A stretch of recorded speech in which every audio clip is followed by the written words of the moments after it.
Alrighty, so today we're going to be talking about the 13 colonies. For these notes, I'm going to divide it up into three pieces that'll help me with saving these videos, but you with finding information. So the 13 colonies were divided up into three regions, so it just makes sense that there are three different videos. The way I've done these notes is I have highlighted things in light blue that I feel are important. That does not mean they will necessarily be on the test, but it feels like they're more likely to be on a test. That helps you so that you don't have to write down word for word what is on every single slide. So let's go ahead and get started. What were the 13 colonies? If you remember back to last year when we talked about the age of imperialism and exploration and what a colony was, it's a region of land that is under the political control of another country. So that's when one country comes to a new piece of land and basically claims it as their own. They allow settlers, they have governments, but they are run by a separate country. In our case, the 13 colonies were run by England, and the Queen of England really started this, and so her rules were what passed in the 13 colonies. If you remember to last week or our last lesson, Europeans were coming for three main reasons: God, gold, and glory. And it is no different for the 13 colonies in the United States, as you will soon see. So, Queen Elizabeth was battling with the Spanish. She really wanted to have more power to really show, like a show of strength, show who she was. So she started sending settlers like in mass towards this new world, as they called it. It was not called the United States. It did not become the United States until much later. So she starts sending them to this new world, and she's even paying people in other countries to start going there for her, like making them her own citizens. Some colonies were not very successful. The Plymouth colony, the Roanoke colony, they tried, but they kind of fell through. The ones that did survive became the 13 colonies, and they were divided up into New England, Middle colonies, and Southern colonies. You don't need to have anything from this slide written down. This is just a little helpful thing for you here. You can see the picture of the 13 colonies. And then this list is the list of all 13 colonies, when they were founded, and who founded them or for what purpose. And that's just kind of not only interesting information to have to see that the colonies didn't all spring up overnight. This took over 100 years for all 13 colonies to be established, and they had very different reasons for being established. So let's start with the New England colonies. Here's a little map of which colonies belong to the New England colonies. You have Maine, which was actually part of Massachusetts at the time. Both of those were considered Massachusetts. New Hampshire, Vermont, Connecticut, and Rhode Island. And this little picture is a picture of the ships coming in, so it would have been a long, difficult journey. The New England colonies were mostly founded for religious reasons. These were people that wanted to make a society that was devoted to Scripture, that was truly rooted in God's Word and was going to live word for word as the Bible called and not stray from it. So you had two major groups, the Pilgrims and the Puritans. And a lot of people say that, all the people founding New England were Pilgrims, or they get Pilgrims and Puritans confused and think they're the same group, but they're not. So let's hash out the differences here. You have the Church of England. Remember, there was the Catholic Church, and the King of England said, no more. It was King Henry VIII, said no more to the Catholic Church. He started his own church called the Church of England, and he was the head of the Church of England. And it had a few different rules, but the biggest thing that it was founded for was the right to divorce, basically. So there was one group called Pilgrims or Separatists. These were people that just thought the Church of England had become too far corrupt, too far gone, and they just wanted out. They were done with Catholicism. They were done with the Church of England. They wanted to separate themselves entirely. Puritans were people who were still a part of the Church of England and believed that, yes, it has become corrupt, but it needs to be purified. Like, we can fix it. The ideas are good, but they just need to be get improved upon. Right? So both of these groups are considered heretics to the king, which is a punishable offense. A heretic is a person that has a different opinion than what's generally accepted. And nowadays, in society, that's often something that's somewhat valued, depending on the opinion, but more so like standing up for your beliefs and saying, hey, just because you say so doesn't make it so. Um, at this time, if you went against the church and the King of England, that was basically treason, and you could be put in jail, tortured, and even killed for these beliefs. So these groups of people that are going against the king decide it's not safe there anymore. It would be safer for them to board this rickety ship and head towards a new world that they've never seen before on this horrible journey. So, in New England colonies, they have very cold winters and mild summers. That does not mean it doesn't get hot in the summer. It can get hot, just not typically as hot as here. And their winters are going to be far colder than anything we have. I was liking it too. I actually went on my honeymoon up to Vermont, which is a New England colony. And I don't know what Vermont winters are like. I imagine they're very cold, but I do know in July in Vermont, the warmest day was 75 degrees, which is very different from North Carolina. So, because it was colder there, there's lowering of spread of disease. Disease flourishes when it's really hot. That's just how bacteria and viruses thrive. That's a science thing. That's way beyond me. But the colder it is, the harder it is for them to spread. They did also have very rocky soil. So already the temperatures aren't great, and now you have the soil filled with rocks. It becomes very difficult for farming. So what their economy was mostly based off of was not farming. It was the ocean. They were good at being fishermen. They built ships, whaling, that kind of thing. They have a lot of trees, so there's a lot of logging, cutting down trees, trapping animals. They became very active in the Columbian Exchange. Remember that group, that the triangle trade between Africa, the colonies, and Europe. And religion was very strict. They're founded for religious reasons because they felt like the church wasn't where it was supposed to be and that it needed to follow God's word by the letter. So if you missed a religious event, even church, like Sunday morning church, it was considered a crime. So the whole colony, all the colonies, they were pretty much founded around religion. They're run more like businesses in New England. While they do have a government and everything, their entire purpose is to earn money for England and to send money back to England. As the land was divided into towns, and nowadays when we think of towns, we think of like, oh, this group of people living over here and this group. No, a town was like a division for them. Like this set of acreage is considered one town, and this set of acreage is equal to a town. And when you landed in the colonies, when you first arrived, you would be assigned which town you're going to live in. You didn't just get off the ship and say, hey, that land over there looks great. I'm going to buy it and plant there. It was, okay, what are your hobbies and interests? What are your beliefs? We're going to assign you to this town because you will get along best with those people, and your strengths and weaknesses will benefit each other, and there'll be less fighting. So it was strategically planned that way. There were about 30 to 40 households per town, and each town was considered a unit that did like everything together. You can kind of see in this picture, this is actually a New England colonial town. So they would have been pretty close together, a tight-knit community. Then the center of town was actually called the village. This is where the church for that town would have been located, because many towns had their own church. So the church, any meeting house, which was often the church, that was also schools, all that. So the market, that kind of thing, would all be in the village, the center of town. And the center of town was always near water, so it also had the best farming land and the most conveniences. So the wealthiest people lived near the village, and then the poorer you were, the further out you lived. So the poorest people lived on the outskirts of the village, on the outskirts of town, and they had the worst farming land. As far as homes, they mostly had log cabins and homes made out of wood because that was the resource available to them, just like this picture up top. They would have dishes and utensils made out of things like clay and pewter, things that they had available. And their schools were public one-room schoolhouses.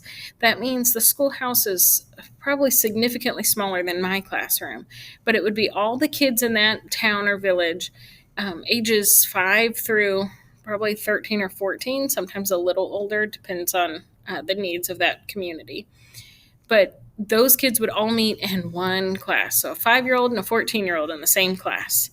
And the teacher's job would be to, okay, the 5 and 6-year-olds are working on this today, and the 7 and 8-year-olds are working on this, and trying to teach all the kids at their level. It was mostly boys.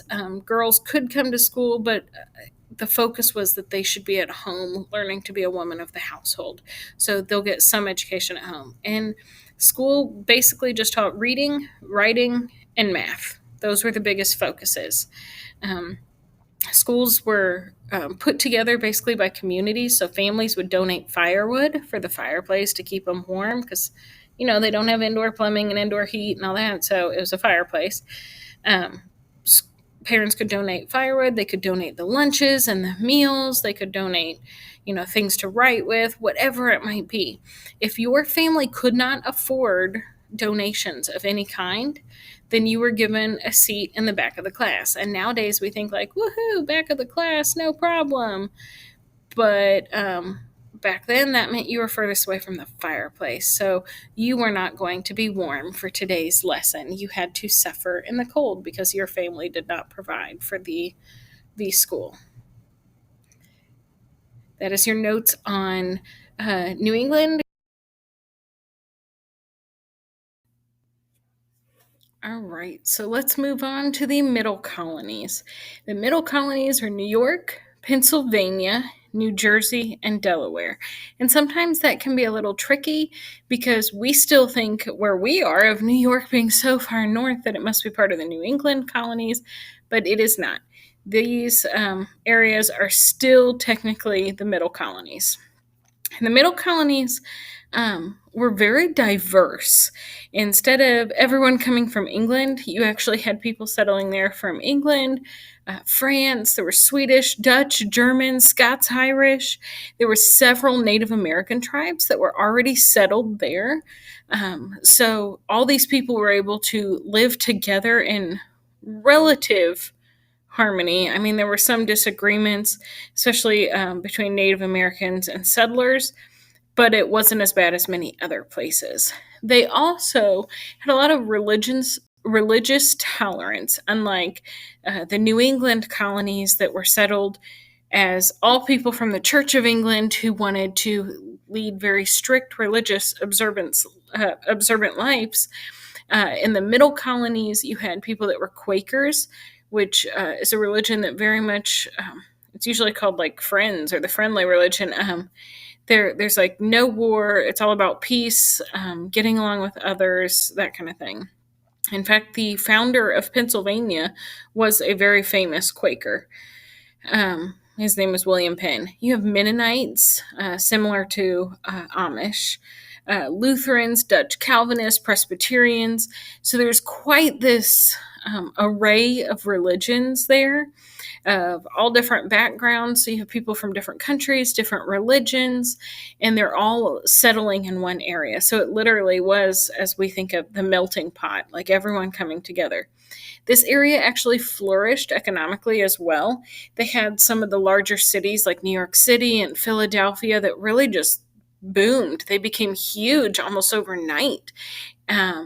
And so a lot of people were there, a lot of great ideas. Schools started to develop, like university type things. So you had great thinkers. When we think of Benjamin Franklin being from this area as well. And so it was considered kind of the best from New England and the best from the South all mixed into one area. So they had very warm summers, but not super hot, and cold winters, but manageable. Very fertile soil in this area. In fact, they were known as the breadbasket colonies because the things that grew best there were things like barley, wheat, oats, rye, things that we use for breads and grains and cereal now. So they are the breadbasket colonies, perfect for that. They also still have a lot of trees and stuff, so there's a lot of logging and shipbuilding, textile production, using cotton and wool to make clothing and fabrics. and paper making. All those things were very common. Like I said before, you have Philadelphia and New York that are major shipping hubs. They're right there along the water.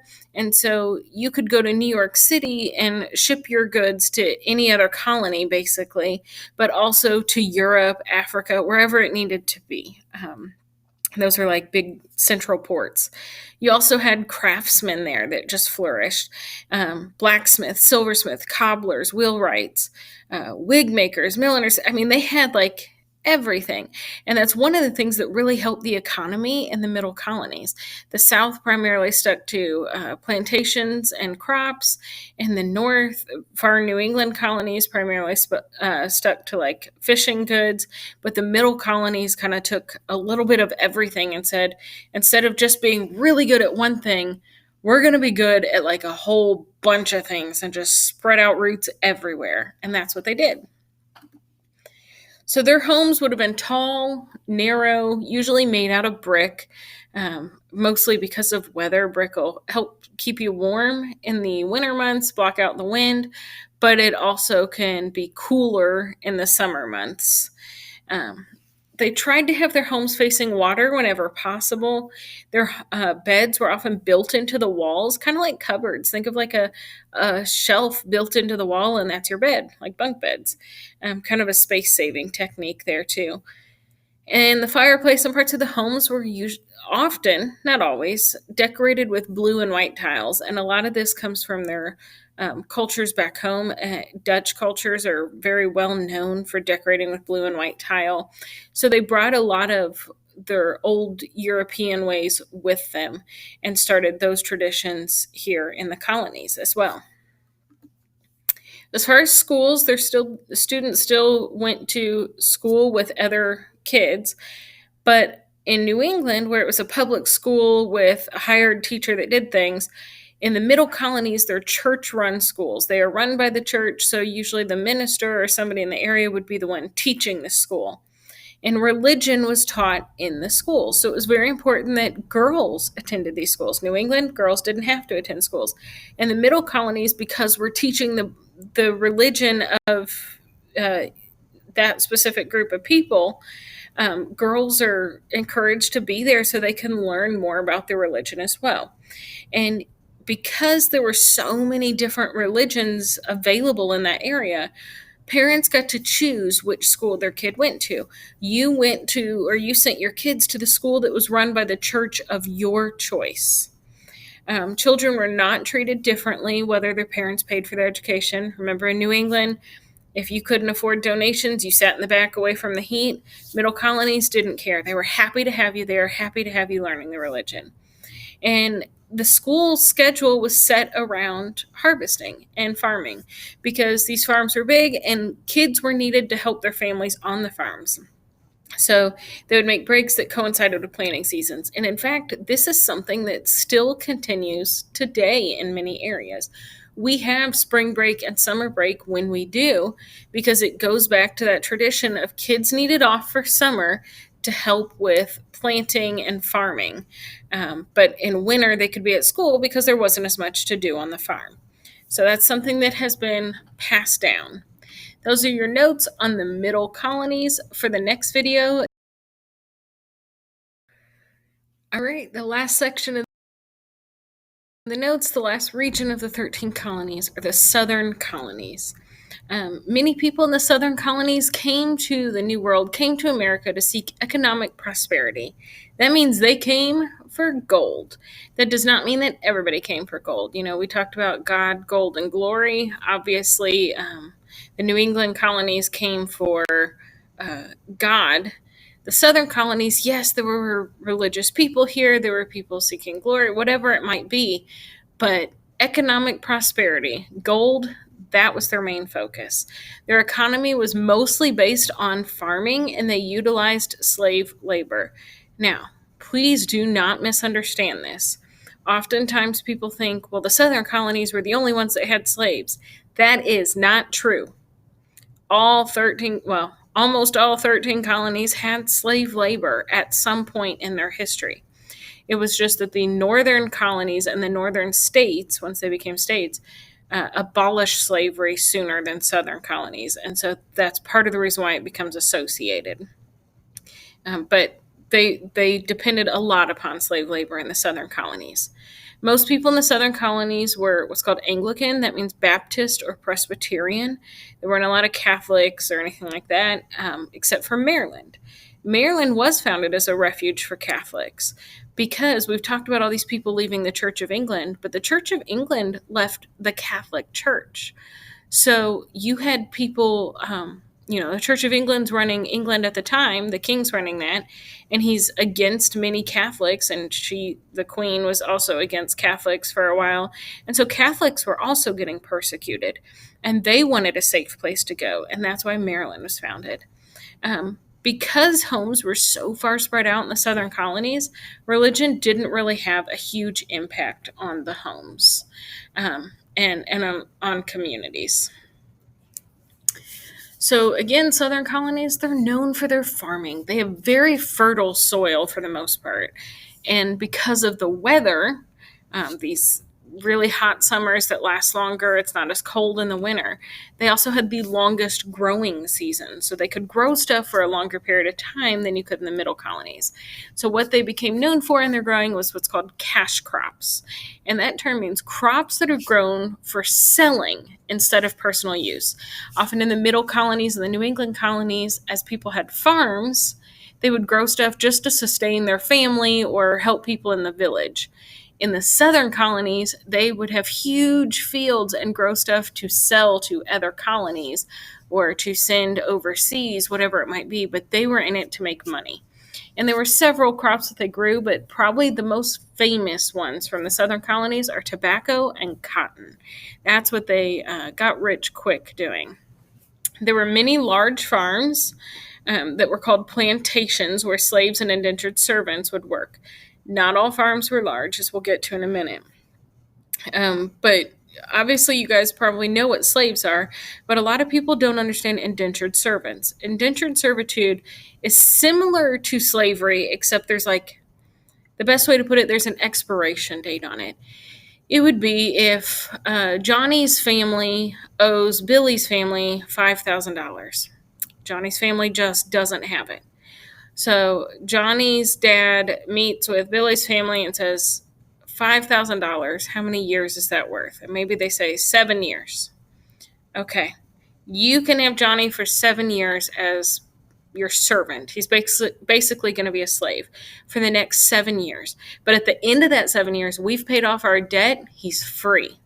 So it's working off your debts.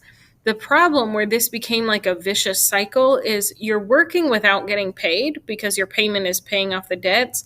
So Johnny's working there. He's not getting any money.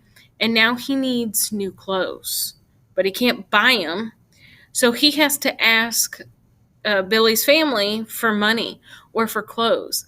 And they can say, oh, okay, yeah, we can get you some clothes. You just owe us 6 more months. And it becomes this vicious cycle where often people would start out as indentured servants for 7 years and end up there for 20 years. But again, a lot of these plantations had slaves and indentured servants that provided free labor. Slavery became so popular in the South that Charleston was one of the centers of the American slave trade during the 1700s.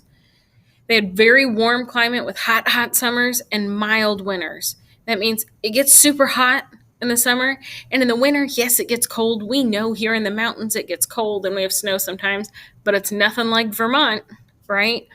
And because of that heat, disease can spread more rapidly, which poses problems because you have these deadly diseases and a lot of slaves that were malnourished or put in close quarters, and it's killing people quickly.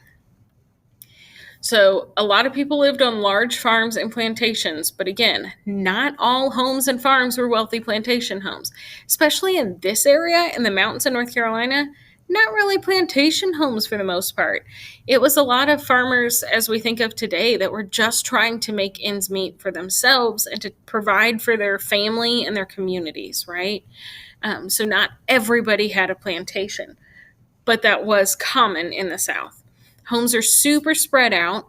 These plantations were large, elaborate homes with these beautiful yards, and then you had separate cabins for slaves. So these two pictures, The top one is the plantation home, and the bottom would be the slave quarters. And I've had people look at those pictures before, the bottom ones, be like, well, that's not so bad. They actually had like homes. They're very small homes that you could have 15 people living in, and they weren't really provided for. Um, Not many public or community schools were available because homes were so far spread out. You didn't have buses, so you were walking or riding a horse sometimes for hours to get to the nearest home, and it just didn't make sense to have a community school. So kids were sometimes sent back to England to attend school, like a private school, and they would come back every like once a year. You could hire a private teacher, a private tutor to come live at the plantation. They would live in the house with you guys and teach your kids during the day. Or just a lot of kids in the South were homeschooled because that was what was easiest. So, those are your notes on the 13 colonies. Make sure you know that information before we can move on to the next unit.